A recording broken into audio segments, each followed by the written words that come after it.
Okay. Yep. So Makar can be described in various ways. And since I didn't want to put all the crocodiles there, I put different things. Nowhere they talk about Varuna, but when you're going through the Nadi, nobody talks about the wind. I'm surprised that I think your point is very well made, but in this particular Gita then they did not mention it because they were just talking about the river part of it. So describing the water up and down, the currents and whatnot, but they did not use the wind as a. You're right. Yes. Just taking on to that question, so you talk about, the slow talks about Chandra's army being with Duryodhana, but Krishna's army was also with Duryodhana, right? And it doesn't talk Yep. about, I was just curious.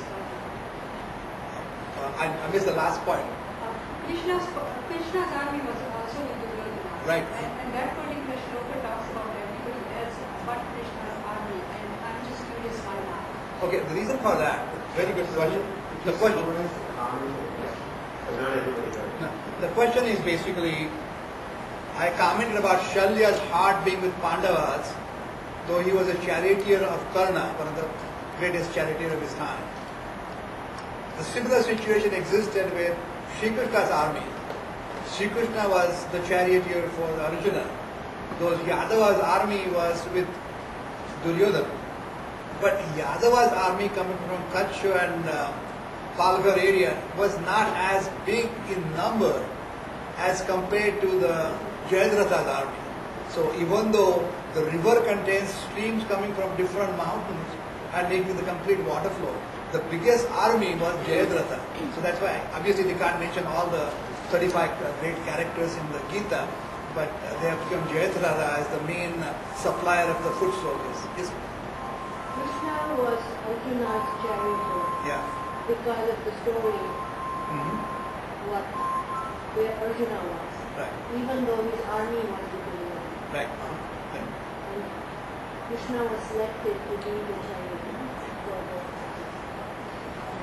that's what Duryodhana and Arjuna were asking. Yes. What are the eighth, you said eighth incarnation is Krishna, seventh Ram. I just want You know the Shavda. Matsya, Kurma, Varaha, Narasimha, Vamana, Parshuram, Rama, Krishna. Okay? Then beyond that is Buddha and Kalanki yet to come. And Kalanki being coming on a white horse, flying. This is a spaceship, God only knows. Okay. So leave that to your imagination. Yes, Manga.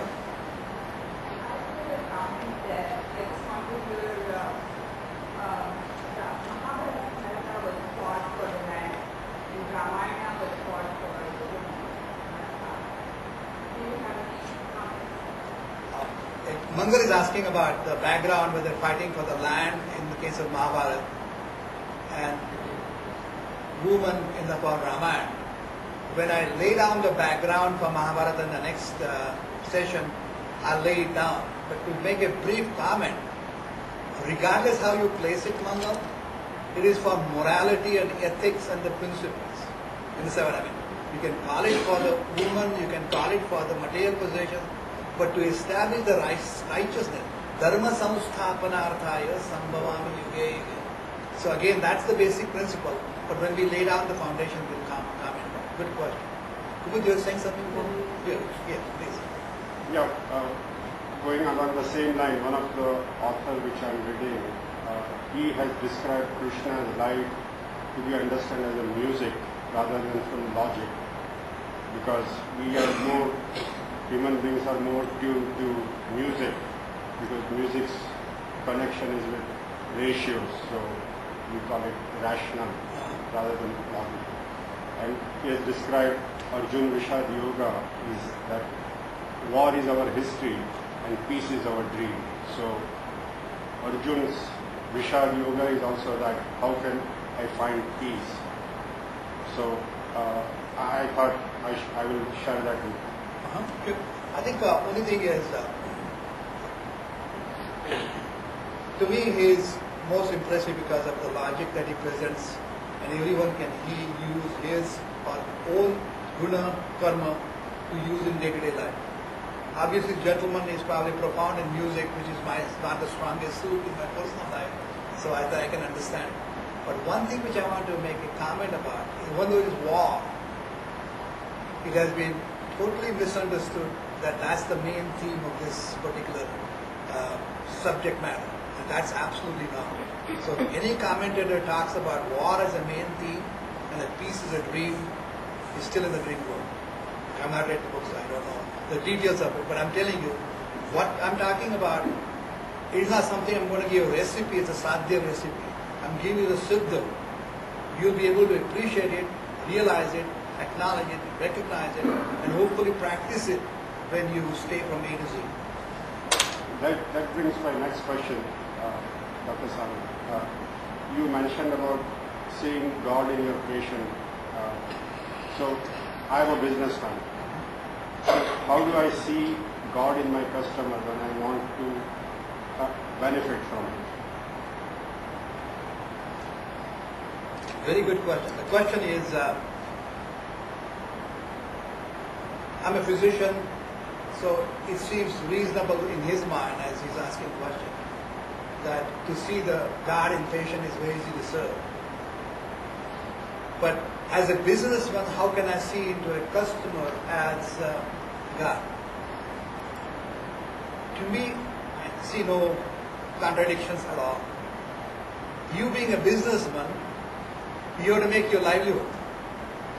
Nobody ever says that businessmen should not make adequate income to make sure that your all the needs, and when you say needs as a grihastha, it's not only you and your family, but as a grihastha you are responsible for a class of people who are learning, the brahmacharis, the class of people who are retired like me, so I keep on working, my social dignity should come back. Those who are sannyasis who devote their life to teaching and doing those activities. It is your responsibility as a grihastha to make sure that you earn enough to make sure all these things, duties are fulfilled. That's important. Now, at the same time, if you have no compunction of taking the kind of bonus that you see in Wall Street, or if you don't have the compunction to continue to selling the dangerous food that is sold by the Georgia peanut farmer, knowing fully what the effects of those actions would be, that would be bad business. I don't mean that businessmen should not make living. That's a part. As a matter of fact, if you remember the Brahman, the Kshatriya, the Vaishya, oh yeah, you have to earn, but again you have to remember that you are good at buying the best possible price at a particular place. You go to different parts of the world, find a perfect product for the customers to buy. But when the customer comes, you have to see God has come to you. Customer is always right. He may not have as much money with him today. You know his history. You can't be totally dry. You can see he has lost his job. You can afford to lose some money even if it doesn't come back. But if you suppose go out of the way and help that individual, I can assure you that the things get better. All of us have our own conscience. They'll come back and pay you more than what they owe to you. So businessman is, no, to me all of them are equal. Everyone in his or her profession can do exactly moral, ethical, righteous way without having any concern at all. Okay? CBT does not include intellect. Intellect, good question. Intellect is the missing link or connecting link, if you want to call it, because these become body, mind and senses, and intellect with its viveka or sarasara buddhi connects the Atman with the Brahman. You understand what I'm trying to say? So basically when that particular thing is hooked up, Atman sits in the main seat at the back. Intellect is the driver who is bringing the Atman and Brahman together. That's why intellect is not mentioned. Because when you die, your intellect continues having learned the lessons of this life, which you will continue to work on to get even better in your subsequent life. So that stays with you. When the subtle body leaves your sthula body, it continues with the knowledge that is gained during this particular life and continues. Okay? That's why it's not mentioned. Madhu. So this is a suggestion as a comment. Suggestion is now to recite a verse, to explain it. If we finish completing the circle and reciting the verse again, it's only have to take a little bit more time. No, absolutely. I think we have exactly 5 minutes, so you can certainly sing the 9 verses and conclude for this evening, this morning, whatever it is.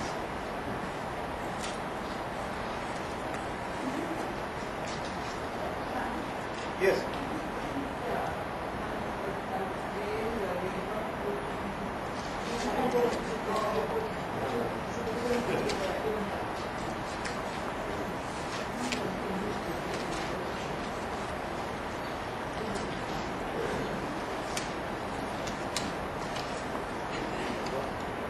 Okay, follow me.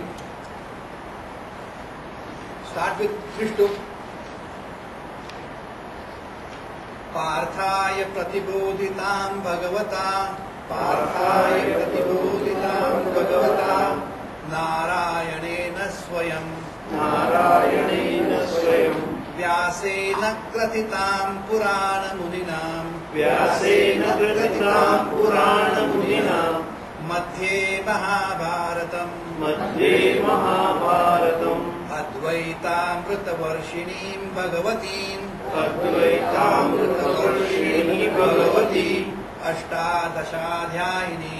अष्टादशाध्यायिनीं अम्ब त्वामनुसन्दधामि भगवत्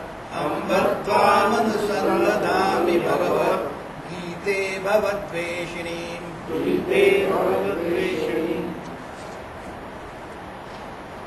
नमोऽस्तु ते व्यास विशाल बुद्धे फुल्लारविन्दाय तपत्र नेत्र येन त्वया भारत तैलपूर्णः प्रज्वालितो ज्ञानमयः प्रदीपः अनुष्टुप् प्रपन्न पारिजाताय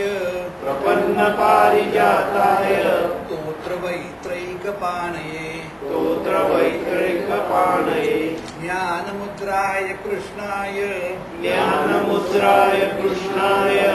गीतामृतदुहे नमः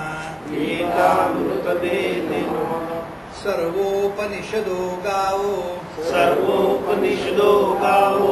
दोग्धा गोपालनन्दनः पार्थो वत्सः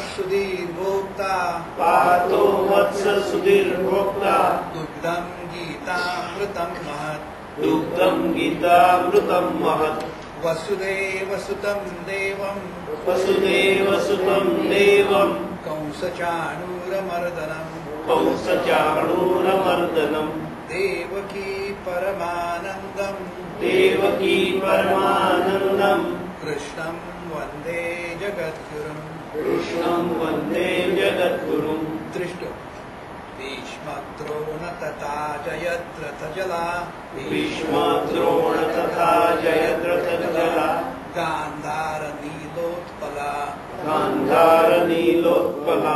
शल्यग्राहवती कृपेण वहनी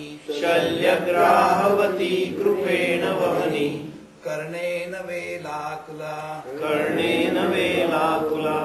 अश्वत्थाम विकर्ण घोरमकरा दुर्योधनावर्तिनी सोत्तीर्णा खलु पाण्डवैरणदधी कैवर्तकः केशवः Again Trishtu.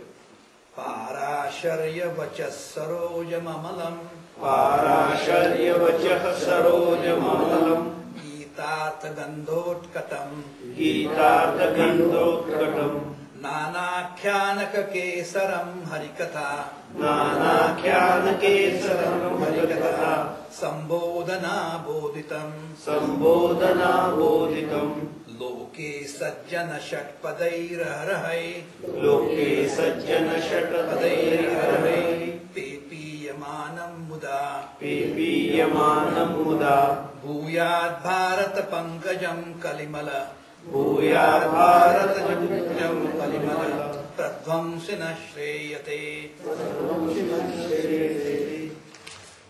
अनुष्टुप मूकं करोति वाचालम् मूकं करोति वाचालम् पंगं लंघयते गिरिम् पङ्गुं लङ्घयते गिरिम् यत्कृपातमहं वन्दे यत्कृपातमहं वन्दे परमानन्दमाधवम् परमानन्दमाधवम्।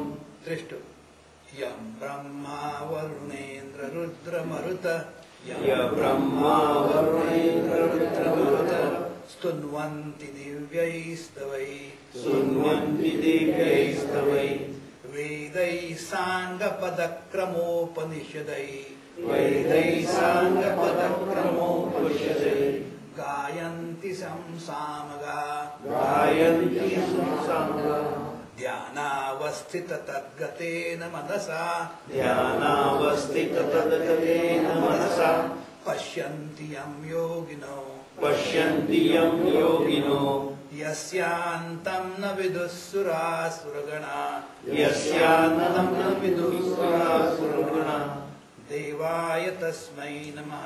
देवाय तस्मै नमः। Thank you guys.